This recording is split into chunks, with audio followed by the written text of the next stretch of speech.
Allez, on va faire un voyage dans le temps. Imaginez une vie où chaque grande étape, du premier au dernier souffle, est marquée par des rituels, par le regard des dieux. C'est ce qu'on va explorer ensemble, ce que ça voulait dire concrètement de naître, de grandir et de mourir dans la Rome antique. Un monde où le destin d'un bébé tenait littéralement dans la main de son père, et où la plus grande peur, c'était pas la mort elle-même, mais l'oubli. Ces mots, ils sont poignants. C'est Plutarque qui les écrit à sa femme, juste après avoir perdu leur petite fille. Et ça nous touche encore aujourd'hui. En fait, ça nous dit tout de leur mentalité. Une mentalité forgée par une réalité hyper brutale. La mort était là tout le temps. Mais cette familiarité avec la fatalité, ce n'était pas du pessimisme. C'était juste une façon d'accepter sa place dans un univers où les dieux semblaient tirer toutes les ficelles. Notre voyage commence donc par le commencement, la naissance. C'était un événement joyeux. Bien sûr, on mettait des guirlandes de laurier sur la porte, mais derrière cette joie se cachait une réalité assez glaçante. Parce que dans les tout premiers jours, l'existence d'un bébé, elle ne tenait qu'à un fil, ou plutôt à la décision d'un seul homme, son père. C'est un concept qui peut nous choquer aujourd'hui, mais le pouvoir du pater familias, le chef de famille, était absolu. Il faut bien comprendre ça. Un enfant, à sa naissance, n'était légalement rien. Zéro. Il n'existait aux yeux de la loi et de la société que si et seulement si son père le reconnaissait. Cette autorité totale, ce droit de vie ou de mort, c'était la clé de voûte de toute la famille romaine. Du coup, pour le nouveau-né, il y avait deux chemins, vraiment deux destins possibles. Le premier, c'était la reconnaissance, l'enfant était accepté, il entrait dans la famille, le domus. Le second, c'est le scénario catastrophe, la non-reconnaissance qu'on appelait l'exposition. L'enfant était tout simplement abandonné dehors.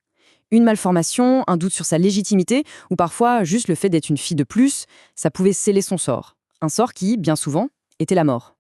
Et tout ça, ça se jouait lors d'une cérémonie hyper importante, le dies lustricus. 8 ou 9 jours après la naissance, on purifiait la maison, on présentait le bébé au dieu du foyer. Et là, c'était le moment de vérité. Le père s'avançait, il soulevait l'enfant du sol et le prenait dans ses bras. Ce simple geste, c'était un acte public, un acte sacré. C'était sa façon de dire devant tout le monde et devant les dieux, « Cet enfant est à moi ». Il faut bien comprendre que la peur du mauvais œil, du malheur, elle était partout. Chaque détail comptait pour protéger le bébé, qui était vu comme hyper vulnérable. Imaginez un peu, un membre de la famille qui trace un signe avec sa salive sur le front du bébé.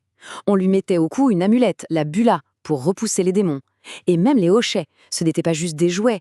Leur bruit était censé faire fuir les mauvais esprits. C'est fou, non ? Bon, l'enfance est terminée, place au monde des adultes. Sauf qu'à Rome, la porte d'entrée n'est pas du tout la même pour tout le monde.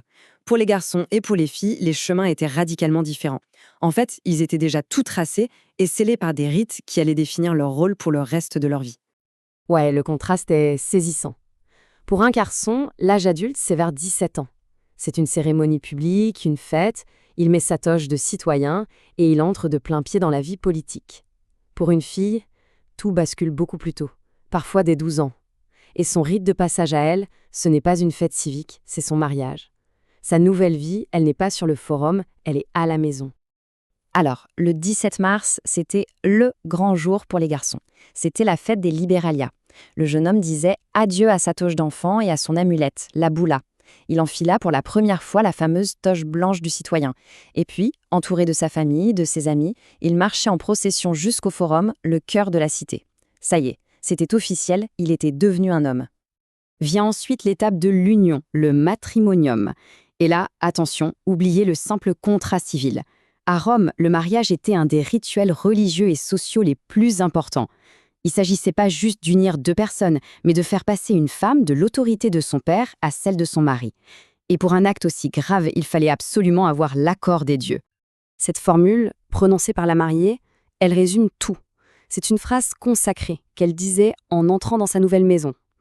En gros, ça veut dire « là où tu seras, je serai, ta vie est ma vie, ta famille est ma famille ».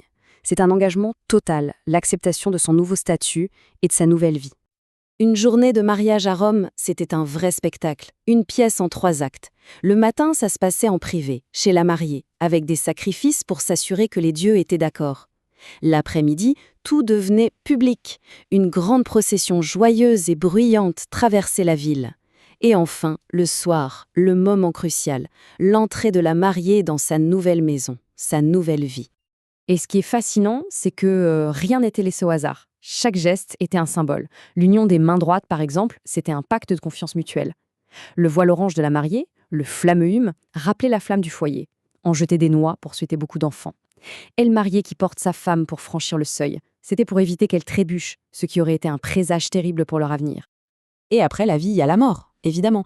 Mais pour un Romain, la fin de tout, le véritable anéantissement, ce n'était pas de mourir. Non, la terreur absolue, c'était d'être oublié. Du coup, l'objectif de toute une vie, c'était de s'assurer que sa mémoire, elle, ne mourrait jamais. 35 ans. C'est l'espérance de vie moyenne dans l'Empire romain. C'est juste hallucinant quand on y pense. Ça veut dire que la moitié des enfants mouraient avant l'âge de 10 ans, que chaque maladie pouvait être la dernière. Devenir grands-parents, c'était un luxe incroyable. Cette mort, omniprésente, explique complètement leur rapport à l'odia. Et face à cette vie si courte, il n'y avait qu'une seule obsession, la memoria. Le souvenir, la trace qu'on laissait dans l'esprit des vivants. Comme il n'y avait pas vraiment de croyance en une résurrection ou un paradis, cette mémoire, c'était la seule forme d'immortalité qu'on pouvait espérer. Et pour que cette mémoire existe, il fallait une chose essentielle, une sépulture, une tombe. Du coup, le cauchemar absolu, la pire punition imaginable, c'était de mourir in sepultus, c'est-à-dire sans sépulture. La croyance, c'était que l'âme d'une personne qui n'avait pas de tombe était condamnée à errer pour l'éternité sans jamais trouver le repos. C'était un sort réservé aux pires criminels, aux traîtres à la patrie. Terrifiant.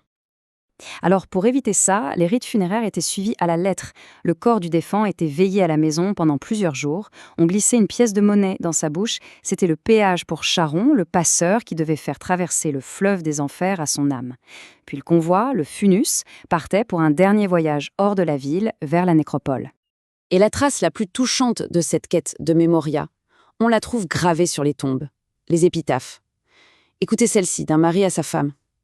Notre long amour a péri. Je n'ai jamais reçu d'autre chagrin que celui de sa mort. C'est bien plus qu'un simple adieu. C'est une tentative de rendre cet amour éternel, de le graver dans la pierre pour que personne n'oublie jamais.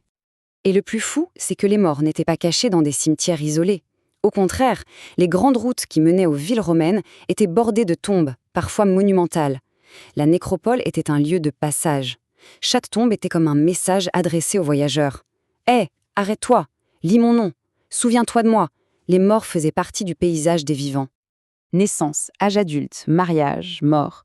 On le voit bien, la vie d'un Romain, c'était une sorte de grand théâtre rituel. Une conversation permanente avec les dieux et avec le destin pour essayer de donner un sens à tout ça.